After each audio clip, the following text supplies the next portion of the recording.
Magandang araw mga kagulay, welcome back sa akin channel. Greg Farmer nga po ulit to. Bali, ngayong araw na to mga kagulay ay mag-update to sa pagtatali ng ating talong mga kagulay. Kung mapapansin nyo, kawayan lang nung nakaraan mga kagulay, ngayon ay tatalian na natin ng banana twine dito sa ilalim niya mga kagulay. Yan, papunta doon. Yan mga kagulay, yan yung tali niya na banana twine papunta doon sa isang kawayan na ganun mga kagulay. Tapos ay itatali naman to ng cable tie papunta dyan mga kagulay, mga cable tie ganyan, para hindi talaga siya matumba mga kagulay. Sa mga sumusubaybay sa akin mga kagulay, alam na nila yan, yung alam na nila to, yung diskarte kong ganito mga kagulay. Ulitin ko mga kagulay, itong diskarte na to mga kagulay, hindi ko po pinipilit sa inyo mga kagulay. Nasa sa inyo po kung gagayahin nyo o hindi mga kagulay. Ito kasi ang purpose nito mga kagulay, kasi kapag mga ganitong buwan na mga kagulay, yung mahangin-hangin na dito mga kagulay, makikita nyo marami siyang bulaklak. Yan, bulaklak niya mga kagulay, yan mga bulaklak niya. Sayang naman yan mga kagulay, kapag humangin na malakas, mauuga-uga, pwedeng may posibilidad kasi na malaglag yan mga kagulay. Kaya dapat ay tatalian natin dito. May tali ng banana twine mga kagulay. Yun nga yung pinapaliwanag ko sa inyo ngayon mga kagulay. Tapos may cable tie na isusuot dito sa gitna niya para hindi gumalaw-galaw. Tapos iaano dito mga kagulay. Yan, ganyan, ganyan ang style niya. Tapos doon, para hindi sila magsitumbahan. Kung makikita nyo rin mga kagulay, may mga bunga na siya. Ayan, mga bunga niya mga kagulay. Yan, sunod-sunod na yung mga bunga niya mga kagulay. Pero wag nyo munang asahan na madami ang ma-harvest sa Lunes, kasi Lunes ang harvest na ito mga gulay. Wag nyo munang asahan, gawa nga ng siyempre ano pa lang, sisimula pa lang yung bunga niya mga kagulay. Pero makikita nyo may bunga na talaga siya. Ayan, ayan, kahit saan naman kayo umiikot ako mga kagulay, ayan, oh. Yan, mga bunga niya. Ayan siya. Kung mag-update lang dito sa pagtatali ko at saka pagpapaliwanag ko kung bakit ko tinatalian mga kagulay. Kaya nga lagi ko sinasabi sa vlog o kaya video ko na hindi ko po kayo pinipilit na gayahin, nasa sa inyo po. Kumbaga magiging basihan lang ninyo, tapos pinapaliwanag ko lang kung ano yung benefits ng pagtatali mga kagulay sa talong. Yun lang po yung purpose ko, magiging ano lang ang basihan kumbaga mga kagulay. Hindi ko po sabihin na gumawa ako ng vlog gayahin nyo, hindi po ganun mga kagulay. Saka pasensya na po na may damo pa rin dyan, kahit sinasabi ko nakaraan, hindi ko na ulitin yung pagdamo doon kasi kumbaga tatalian muna namin to. Tapos pagkatapos talian to mga kagulay nung cable tie, ang sunod nun mga kagulay ay tatanggalin na to, kasi nakapag harvest na rin naman kami dito kahit paano, kasi yan yung mga na-harvest mga kagulay, oh. Yan, tatanggalin na itong mga dahon sa ibaba. Kung nung nakaraan nag-pruning tayo mga kagulay, hindi ko tinanggal yung ano lang ang tinanggal mga kagulay.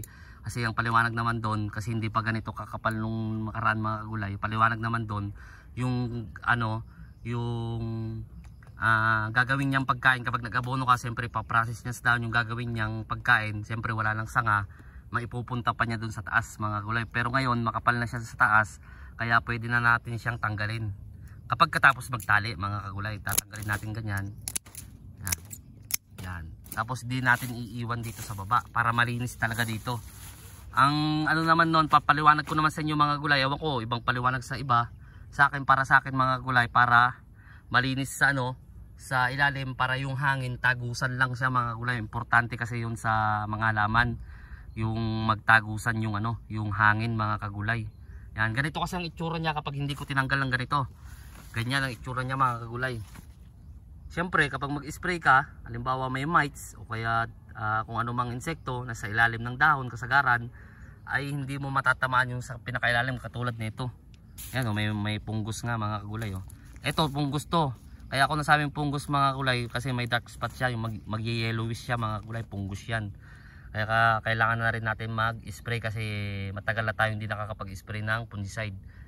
Yan, ganyan ang itsura niya mga kagulay, ganito. Yan, makapal sa ilalim. Ito, baka magtaka yung iba na masyadong maano yung spacing, para talaga sa sili to mga kagulay. Kaso lang hindi nga nabuhay yung sili natin, kasi nga ang ginawa ay hindi naman natin sisihin yung nag-deliver ng sili, pinagkuhanan natin ng seedling. Kumbaga tinesting lang kasi niya, kasi wala siyang pan-deliver ng sasakyan, tinesting niyang i-karton. Yung sa kasamang palad naman ay parang na-stress talaga. Siyempre wala nang sa seedling tray, tinanim namin, stress siya na grabing kainit noon nung pagtanim dito, kaya halos namatay din siya. Kaya kung mapapansin nyo, may sili kayong makikita dyan, ay inilipat lang namin yung mga sili na nabuhay. Yan lang yung mga nabuhay mga gulay sa 8,000 na puno ng sili mga gulay. Yan lang yung nabuhay. Yan mga kagulay, baga pinapaliwanag ko lang talaga sa inyo. Yan. Makikita nyo may mga ano na siya mga kagulay, ano? May mga bunga na siya. Yan. May kalusot pa rin na mga mga kagulay. Kalusot na may uod yung mga ganyan, may uod yung mga gulay. Yan, tuwing umaga yan nagtatanggal ako ng ganito mga kagulay. Di naman karamihan, pero mas maganda na rin yung tanggalin bago mag-spray. Kasi kung minsan pag nag-spray tayo hindi natin hindi pa rin sila namamatay mga kagulay. Yan, kasi nasa loob na, kaya kailangan tanggalin to, wag iwan dito. Kung pwede, bukulat-latin nyo, tapos patayin nyo yung yung uod bago nyo itapon mga gulay. Mas sigurado yung ganun. Kung ayaw nyo naman ganituhin, ipunin at sunugin mga kagulay. Ito, yan, papaliwanag ko sa inyo mga gulay. Wala kasing tagahawak ng makikita nyo yung uod dito. Ayun yung uod niya mga kagulay, yun. Ayan. Saan ba yung yan maliit lang yung uod niya mga kagulay, pero napakapaminsala mga kagulay. Yung mga nauna naman wala namang uod mga kagulay, Yan. Yan siya, yan yung mga bunga na niya mga kagulay. Yan. Yan. Yan yung mga bunga ng ating talong. Bukas nga pwede na sanang harvesting bukas, pero Lunes talaga naka-schedule to mga kagulay. Yan. Yan siya. Yan ang ating talong. Yun, kung naman ang titignan nyo, wala naman siyang mga shoot borer mga kagulay. Kasi kadalasan naman kasi dyan mga kagulay, kapag wala pang bunga, yung talbos ang tinitira ng mga uod. Kapag may bunga na, kasagaran naman tinitira dyan yung bunga mga kagulay. Yan. Pero wala naman kayong nakitang nagtanggalan ko dyan ng talbos. Meron yung mga iba-iba, yung mga ibang meron din. Hindi ko naman din kung magmamalinis na sasabihin ko ganito ang gamit ko, wala talagang hindi. Meron at meron din. Alam niyo ng mga magtatalong, di yan mawawa 100% na mapapatay lahat talaga.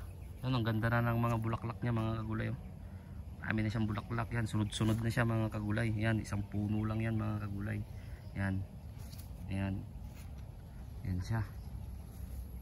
Yan. Yan yung pinagtanggalan ko ng dahon. Hindi ko dapat iwan dyan. Kasi ito may punggos. Iwan mo dyan. Yung punggos na yun mga kagulay parang alikabok lang. Nalilipad dyan pag naghahangin. Pupunta rin dyan mga kagulay. Kaya kapag nagtanggal ng ganito, ay huwag iiwan dito. Tapos pagkatapos nung pagkahapon nun, mag-spray kagad ng fungicide. Bakit kanyo mga kagulay? Kasi sariwa, kumbaga sariwa to mga kagulay. Sariwa to yung pinagtanggalan nyo, kaya pwede siyang pumasok dyan.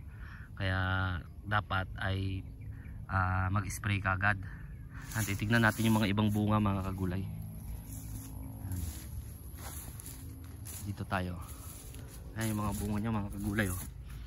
Yan. Yan, sunod-sunod na yan mga kagulay. Yan. Ayan yung mga bunga niya. Nandyan sa ilalim. Yan. Yan. Yan, sunod-sunod na siya mga kagulay. May buko na siya na nagsusunod-sunod. Yan. Yan ang mga bunga niya mga kagulay. Yan. So ayun mga kagulay, in-update ko lang kayo dito sa gawa ko dito ngayon sa aking talong mga kagulay. Kumbaga yun nga, paglalagay ng banana twine sa ilalim para doon tatali yung yung cable tie, para hindi siya basta-basta kapag ganitong umahangin yan, gumagalaw-galaw na siya. Unting hangin lang yan mga kagulay, yan. Kapag lumakas-lakas yung hangin yan, pwede kasing mahulog tong mga mga kagulay, yung mga yan. Kaya dapat nating talian. Sa iba, hindi na tinatalian, diskarte na nila yun mga kagulay, kasi may kanya-kanya tayong diskarte o kaya pamamaraan sa pagtatanim mga kagulay. So hanggang dito na lang ako siguro mga kagulay. Sa bago pa lang sa munting channel ko, huwag nyo kalimutang mag-subscribe at i-click nyo na rin po click nyo na rin po yung notification bell para update kayo lagi sa mga update ng aking mga video mga kagulay. Maraming salamat po sa legit na sumusuporta sa akin. God bless po sa ating lahat.